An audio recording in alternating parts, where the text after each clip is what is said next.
Thank you. Kevin said to me in a slightly raspy voice. It was the first time I felt like I had heard Kevin's real voice since he and his parents, David and Jennifer, moved in with us. It had been several months since Kevin started coming to my workplace after school.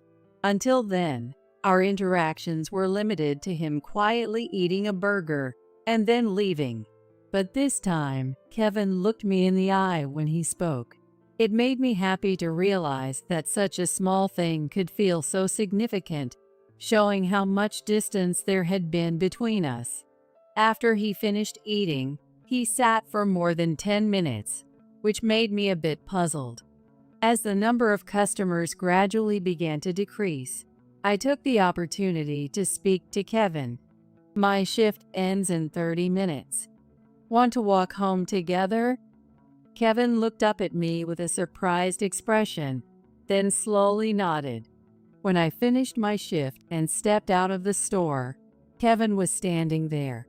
I lightly patted Kevin's slightly hunched back, and we started walking together. I was pushing my bike, and Kevin was walking slightly behind me. Walking alongside Kevin, I couldn't help but reflect on how tall he had grown. Hamburgers. They're always so good. I start craving them in the afternoon. Kevin said that suddenly. I had to resist the urge to look directly at his face. Come anytime. I was so happy that I almost cried. As I tried to suppress the smile forming on my lips, Kevin stopped walking. He looked at me with a determined expression, then finally spoke. Grandma. The sunset was turning the sky a deep red, with the sun backlighting him. I couldn't see Kevin's face clearly. I'm really sorry for everything. What? What do you mean? With an expression that looked like he was about to cry, Kevin began to explain why he had never tried to talk to me before. My name is Ashley, and I'm 62 years old. I'm enjoying a peaceful retirement with my gentle husband, James, who is 7 years older than me. James worked tirelessly like a horse after founding his construction company, growing it into a small business that supports many employees. In his younger days, he was known for his somewhat arrogant attitude and aggressive business deals, often breaking industry norms. Despite his forceful management style, everyone who knew James respected him because they knew he was thinking about the future of his employees and the company. Although he could have stayed on as an executive after retiring, James handed over the reins to his capable subordinates and gracefully stepped down. It's the younger generation that will shape the future. Personally, I think the saying "a busy husband is a good husband" worked out well, as I prefer to have the house to myself during the weekdays. It's not that I dislike James. I just believe we need some personal space, so I decided to work at a local burger joint. James had never done any housework before because he was always busy working. However, at some point, he suddenly started cleaning without me even asking. While I'm out working part-time, he seems to enjoy cleaning the kitchen and bathroom. He buys new cleaning products and tools, and then proudly explains them to me. This cleaner is great at removing dirt, and this one smells really good too. In his younger days, James always had a stern expression and a tough demeanor, so it amuses me that he has become gentle and tidy with age. James doesn't seem to notice his transformation and happily hums while scrubbing the bathroom. I enjoyed cooking and serving customers at the burger joint, and every day felt fulfilling and happy. One day, I had a day off, and James was organizing the shed on our property in the afternoon. A van honked softly as it drove into our yard. Ouch! Startled by the sound of the car, I cried out while watering the potted plants by the front door. A cactus pricked the back of my hand, and as I rubbed the painful spot, A man got out of the van and walked over, laughing. What are you doing, Mom? It's been a while. David, you're back so suddenly. Why didn't you let us know you're coming? I opened my mouth to give my son David a piece of my mind for showing up unannounced. But then his wife, Jennifer, and their son, Kevin, also got out of the van. Really? If you're bringing the whole family, you should at least give us a heads up. I haven't prepared anything. It's a surprise. And we'll be staying here for a while. I was momentarily speechless, but Jennifer walked over with a smile. Ashley, we'll be in your care for a while. Here, I brought some snacks. Let's all have some. Jennifer handed me a crumpled paper bag. Thanks. How have you been? I exchanged the usual pleasantries, and then noticed Kevin standing a bit away, looking bored at the ground. Anyway, come on inside. I hurried to start making coffee. I'm so tired. Yeah, me too. The three of them who had come back home were relaxing in the living room, chatting. Just as I finished preparing the coffee, James returned from organizing the shed, looking surprised. Oh, David, Jennifer, and Kevin, you've grown so much. James happily sat next to Kevin, patting him on the shoulder. Kevin, feeling a bit shy, just nodded and shook his head slightly while looking down. Kevin is 14 after all. Teen boys don't talk much at this age. It had been years since David last came back home. Due to the recent illness outbreak, he probably avoided visiting elderly parents. Over time, he stopped coming, and even after things settled down, he never visited, and we gradually stopped questioning it. So, what do you mean by staying for a while? Just what it sounds like. We gave up our apartment and are moving in from today. David said that calmly while eating the snacks they brought. We have plenty of spare rooms in our house, so it's true we can accommodate them. We also have guest bedding ready, so David probably thought there wouldn't be any problem with their sudden arrival.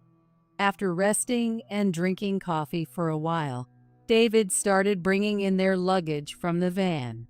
They had 3 large suitcases and 5 backpacks. Apparently, they had sold all their furniture and only brought the bare essentials. David, what about your job? Selling their home suddenly, getting rid of all their belongings, and moving back in with us isn't normal behavior. I leaned forward to ask David some questions, but James, who had been just laughing until now, gently stood in front of me. Isn't it wonderful? How often do we get the chance to live with them? James suggested that we see how things go for a while. You're right. I hesitated a bit, muttering more to myself than to James. David, who had been casually listening to our conversation, chuckled. Dad is really mellowed out. You were so strict when I was younger. Was I? I remember getting the lowest score on a test in high school and being yelled at all night. It's a good memory now. Jennifer leaned in, fascinated by David's story. Meanwhile, Kevin was quietly playing with his phone in the corner of the room. For a while, David and Jennifer were busy running errands, like handling Kevin's school enrollment, since they had both quit their jobs. When they came back at night, we had casual conversations. I've been looking for a job at the employment office, and I had an interview today. I think it would be great if I could work at the same place as David. That night, David and Jennifer devoured the dinner I had made. Their middle schooler, Kevin, had a small appetite and seemed skinny for his age. I felt sorry for him if the change in environment had affected his appetite. I wanted Kevin to eat more, so I made a lot of food every night. However, it was always David and Jennifer who eagerly enjoyed the meals. Tomorrow, I'm going to an interview for a building manager position. They're hiring 2 people, so we're going to negotiate to get hired as a couple. A week after this conversation, they finally got the building manager jobs. We were mostly supporting their lives since they barely had any money. I always cooked their meals as a matter of course, and they weren't paying any rent either. Since they moved in, our utility bills had skyrocketed, and they even started asking for clothes in a way that evoked sympathy. Please bear with us until we get our paychecks and stabilize our lives. Sorry about this, Mom. David asked in a joking manner. David had been an emotionally volatile child growing up. He would get angry over the slightest things and even damage the walls of our house. The walls he broke in his youth were still not fixed, and I was a bit afraid that if we didn't indulge him somewhat, he might erupt suddenly. Back then, James was younger too, and would confront David directly, despite his occasional violent outbursts. But now, James seemed to be tiptoeing around David and Jennifer, always wearing a polite, non-committal smile. However, there is something more concerning than financial issues. Despite having moved in a while ago, Kevin has not said a word. During dinner, James tries to talk to him about various things, but Kevin only gives vague answers or slightly moves his head, hardly engaging in conversation. He doesn't even make eye contact and seems to avoid us. Gradually, James and I began to struggle with how to interact with Kevin. After several months of this, our own lives started to feel the strain. Originally, we lived off my part-time job and our savings, so supporting them too was inevitably challenging. At this rate, we'd have to dip into our retirement savings. During a break at the burger joint where I work, I found myself deep in thought. Welcome. Oh. Kevin showed up at the burger joint where I work part-time without any warning. He was wearing his school uniform and carrying a bag, sending anxious glances in my direction, as if he had come straight from school. You came to see me. I'm so happy. Are you hungry? Kevin didn't say a word, but I encouraged him to sit at the counter, and I treated him to a burger. I explained the situation to the manager in the kitchen and said I'd pay after my shift, then watched Kevin whenever I had a moment. Don't worry about paying. Just make sure you eat well. Since I had already told Kevin not to worry about the money, he slipped away while I was serving other customers. I felt a bit sad, but seeing the clean plate where he had sat made me smile. From that day on, Kevin started coming to the burger joint almost every day to eat a burger. Since I don't work every day, I was curious if he came when I wasn't there. But when I asked my colleagues, they said he didn't. Knowing that Kevin came to the shop when I was there made me happy. Even on rainy days, sometimes in his tracksuit, Kevin would show up. He still didn't speak or express any gratitude, but I began to feel a strange bond between us. One day, David and Jennifer told me they were going on a business trip for 3 days and asked me to look after Kevin. They told me without any explanation, suddenly, on the morning of their departure. We're going on a business trip, so take care of things for 3 days. Then, David and Jennifer drove off in the van. Why would they go on a business trip if they're building managers? I wondered a bit, but since David and Jennifer never talked about their job specifics, I decided not to think too much about it. On a sunny day, seeing James hang out there bedding made me wish they would be more considerate of us. When I was David's age, I was so focused on work that I didn't notice much around me. James hung the laundry as he said that with a gentle smile. Is that really so? I thought to myself as I pruned the potted plants. James was indeed busy with work and often came home late when he was younger, but he always made time for the kids and family. David and Jennifer seemed somewhat disinterested in their son, Kevin, which left me feeling a persistent sense of helplessness. In the afternoon, while I was working at the burger joint, Kevin came in again that day. He usually arrived around the same time, so I signaled with my eyes for him to take his seat, but he seemed less energetic than usual. Did something happen at school? I didn't say anything, trying to be considerate, and silently placed a burger in front of him. Thank you. Without looking up, he said this to me in a slightly raspy voice. It was the first time I had heard him speak properly since they started living with us. I was so genuinely happy that I couldn't help but ask again, "Did you have fun at school?" Well, But he gave me a vague answer to that.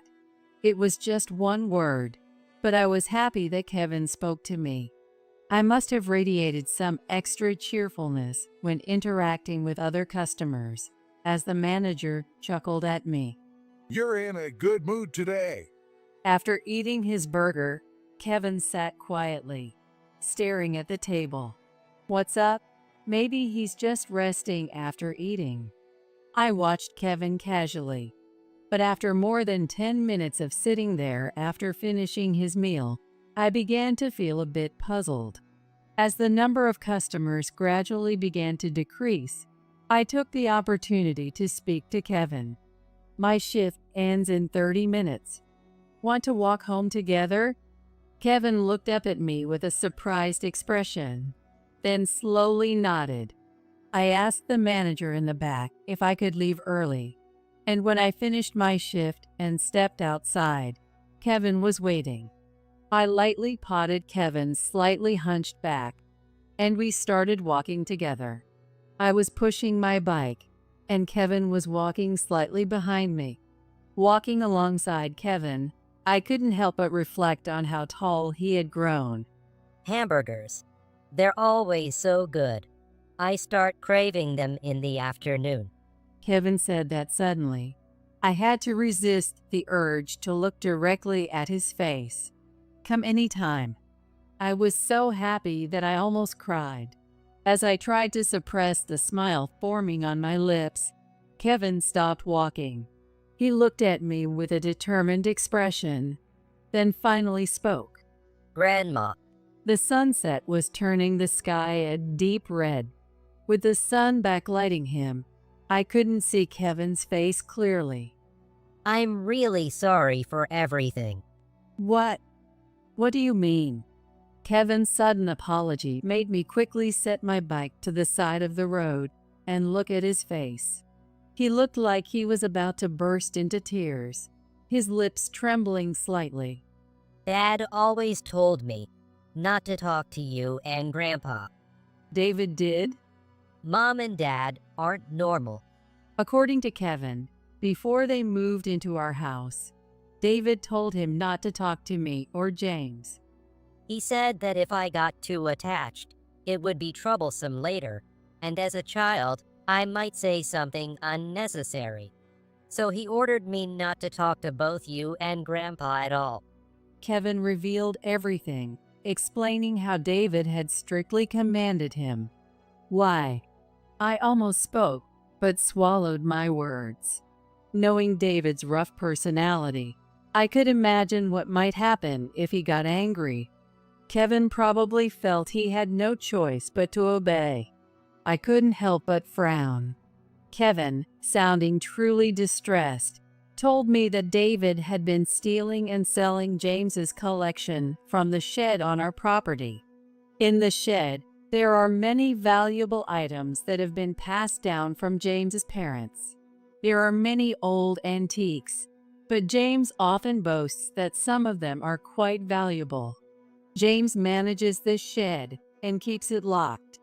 He also organizes and cleans it regularly a few times a month, so there's no way he wouldn't notice if things were stolen. Dad was excited because he got a great price for something he took to the pawn shop the other day, and they're using that money to travel. What? It's not a business trip? They gamble every day, and when he loses, He gets angry a lot. When we were at home, debt collectors would often knock on our door. I started to feel lightheaded. I had sensed something was off. The small feelings of unease I had been experiencing all began to come together. Kevin told me that the ultimate plan was to drive James and me out of the house and sell everything valuable. After sharing this, Kevin had a gloomy expression. As the evening sky darkened, our shadows faded away. "Shall we go home?" Kevin nodded slightly and followed me as I pushed my bike. While looking ahead, I gripped the handlebars tightly. I couldn't see Kevin's expression behind me, but I could hear him faintly sniffing. I guessed he was crying, and I couldn't bring myself to look back. Kevin, still a middle schooler, had no choice but to follow his parents' orders, yet he bravely told me everything. I can't let his courage go to waste. After we got home, I explained the situation to James. James checked the shed and said with a slightly troubled expression, It does seem like some things are missing. James was somehow smiling. Seeing him act as if it was someone else's problem, I decided to speak firmly. "Didn't you actually realize that David was stealing from the shed?" Well, maybe they were struggling and needed the money. "If they were struggling, they could have just said so. This is like theft." Theft is a strong word, isn't it, Kevin? Kevin, who had been listening quietly, hung his head. James, still wearing his usual gentle smile, seemed to want to avoid conflict. I couldn't stand it and grabbed Kevin's shoulder, glaring at James. The one who suffered the most, caught up in his parents' troubles, was Kevin, and we were the ones who allowed it.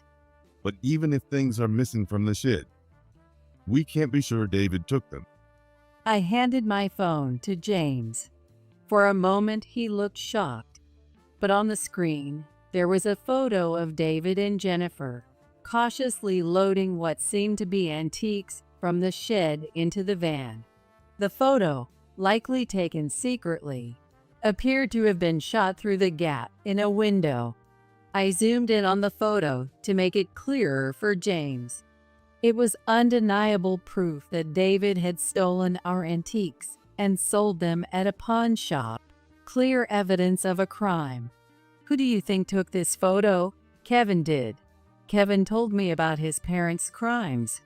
Indeed, these are our collectibles, and this is a very valuable item. "Don't you understand yet? Kevin is showing us what he wants us to do, what we need to do now." I couldn't help but cry as I pleaded with James. I hugged Kevin tightly, continuing to cry. Though he was growing into a young man, Kevin was still just a child. I could never forgive David and Jennifer for forcing Kevin to deceive his grandparents. James, initially flustered by my emotional outburst, eventually placed a gentle hand on my shoulder, looking resolute. All right, When I looked up, I was stunned, and my heart skipped a beat. James had the sharp look in his eyes that I hadn't seen in years.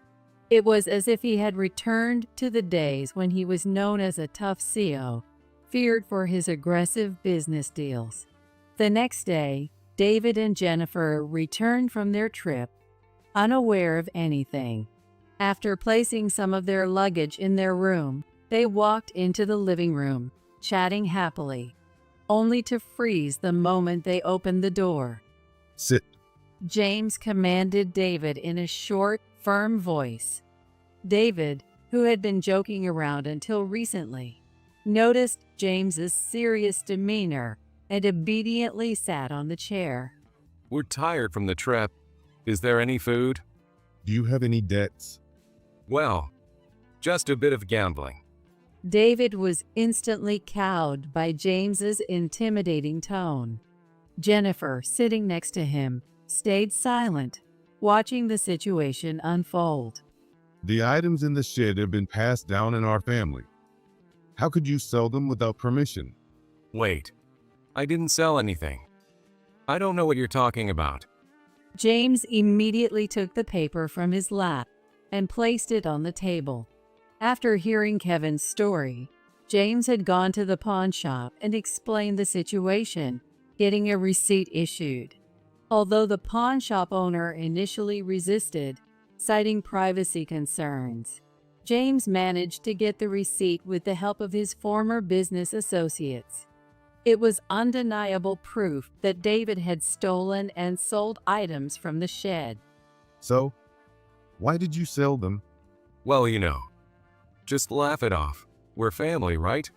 Of course, I'll forgive you. But James stood up and left the room. David and Jennifer exchanged worried glances, their faces clouded with uncertainty about what was to come. James soon returned with two large men who looked down at David and Jennifer with stern expressions. I have a friend who runs an addiction clinic. I asked him to make room for you. David's eyes widened, and Jennifer froze with her mouth agape. The two large men, both wearing white coats, grabbed David and Jennifer's wrists as soon as they appeared. Wait a minute. What is this? What's going on? Please wait. Who are these people? This is scary. I was holding Kevin tightly and watching the scene unfold from the kitchen. They will get treatment for their gambling addiction. Don't worry about Kevin until they recover. Take them away. David and Jennifer were being taken away by the large men, shouting loudly as they were led out. This can't be real. Dad, please listen. I'll work hard from now on, I promise. Me too. I'll work as hard as I can. Please forgive us. They pleaded with James through their tears. Instead of involving the police, James decided to send them to a rehab facility. He firmly believed that this was the best way to secure Kevin's future. A parent works quietly for their children. David and Jennifer have failed as parents. It's my responsibility for making them this way, and I'll find them jobs when they come back.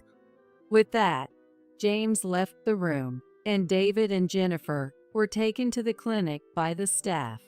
In the now quiet house, Kevin looked dejected. I wanted to say something comforting, but nothing came to mind. James stood in front of Kevin and sat down gently. It's going to be okay. Everything will be all right. I will make sure they become better people. Grandpa, I won't turn a blind eye anymore. For now, we'll be your parents. Study hard. James, with a gentle smile, placed his large hand on Kevin's head and patted him. Kevin closed his eyes in embarrassment, but eventually started to laugh. After being taken to a psychiatric clinic, David and Jennifer were diagnosed with gambling addiction and admitted to a rehabilitation facility. They seemed to realize that they couldn't continue living as they were.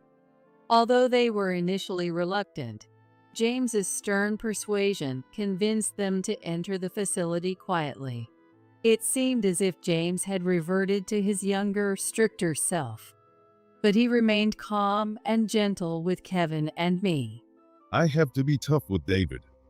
My expectations go far beyond this level of results. That's true, I responded in my mind. For Kevin, being left behind while both his parents went to a facility must have been a significant shock. What can I do to help right now? With these thoughts, I continued my part-time job at the burger joint as usual. After school, Kevin would come by almost every day and eat a burger, talking about his day, his complaints, and various other things became one of my favorite parts of the day. today at school, With his mouth full of a burger, Kevin now showed the youthful innocence appropriate for his age. It seemed Kevin was naturally a talkative child. I want to get to know more about my beloved Kevin from now on.